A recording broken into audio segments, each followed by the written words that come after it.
a tenant dealing with the challenge of unpaid rent, or perhaps a landlord concerned about missed payments from a tenant? You're in the right place. In this guide, we'll walk you through whether a security deposit can be used to cover unpaid rent and address some of the key questions you might have about this issue. We'll start by explaining how security deposits function and then dive into how they can be used in situations involving unpaid rent. Let's get started. A security deposit is money a tenant gives to a landlord at the beginning of the lease, usually equal to 1 to 2 months of rent. This money sits with the landlord for the duration of the lease. If you leave the rental in good condition, your chances of getting the full deposit back when you move out are good.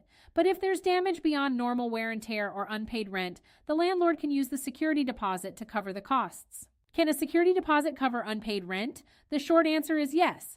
Although laws vary in different states, your landlord can almost always withhold all or part of the deposit to pay for unpaid rent, damages beyond normal wear and tear, and unpaid bills.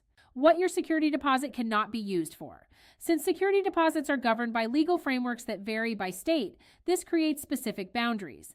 There are clear limitations on how these deposits can be utilized. A landlord cannot use a security deposit for any of the following. 1. Normal wear and tear. This means the regular stuff that happens to a place when people live in it, like small marks on walls, carpet wearing down from walking on it, or just general aging of the property over time. 2. Personal expenses. A landlord can't use deposit funds for their own personal needs or anything not related to fixing up the rental property. Responsible landlords hold security deposits in a designated escrow account to keep these monies separate from all other accounting tasks. 3. Improvements and upgrades. They can't use it to make upgrades or unnecessary changes to the unit. Instead, it's only supposed to cover fixing things up due to damage a tenant might have caused. 4. Pre-existing damages. If there were already problems with the place before you moved in, a landlord can't blame you and take it out of the deposit. This highlights the vital importance of completing both a detailed move-in and move-out inspection of the property. What about unpaid rent when the security deposit isn't enough?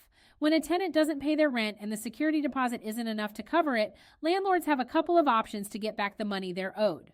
The landlord might decide to hire a third-party collection agency. This means they ask a special company to go after the tenant and try to get them to pay the unpaid rent. These agencies are used to dealing with people who haven't paid what they owe, and they know the legal ways to effectively collect the money. However, the downside for the landlord is that they have to pay the agency a part of the money they collect, so they won't get all the unpaid rent back. Another option the landlord has is to go to small claims court. This court deals with civil disagreements and financial claims under a certain amount of money, such as landlord-tenant disputes. It's a simpler and cheaper way to solve these issues without needing a lawyer. When in court, the landlord provides proof to the judge showing the unpaid rent. The tenant will also have an opportunity to present their case along with any documentation they have. If the landlord wins, the court will order the tenant to pay what they owe. However, even with a court order, sometimes collecting the money can still be difficult if the tenant doesn't have enough money to pay. But whether you're a landlord or a tenant, nobody wants to end up in court. Therefore, to avoid having to file a claim and prevent escalation, it's important to remember the following tips. Maintain open communication.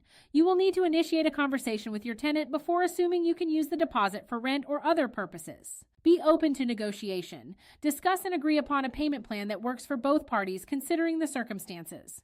Understand rights and responsibilities. Both the landlord and the tenant should be familiar with and agree to the lease terms and local rental laws concerning security deposits to ensure fair treatment. Foster transparency. Make sure to clearly outline the guidelines and procedures related to security deposits in the lease agreement to avoid misunderstandings. It's true, a security deposit can sometimes cover unpaid rent, but it's not always the best or legal option. Both landlords and tenants need to understand the rules and communicate openly to avoid surprises or disputes. Remember, the goal is to make sure everyone walks away feeling respected and fairly treated. If you're a rental property owner dealing with security deposits and many other things, it can take up a lot of time that you'd rather spend with your family or on other things you enjoy. That's where a professional property management company comes into play. With Bay Property Management Group, you get a property management company that's there for you, ready with the skills and tools to handle the needs of your tenants and properties. That way, you can focus on what matters to you. Check us out online via the link in the description or give us a call. Thanks for watching, and as always, don't forget to subscribe. We will see you in the next video.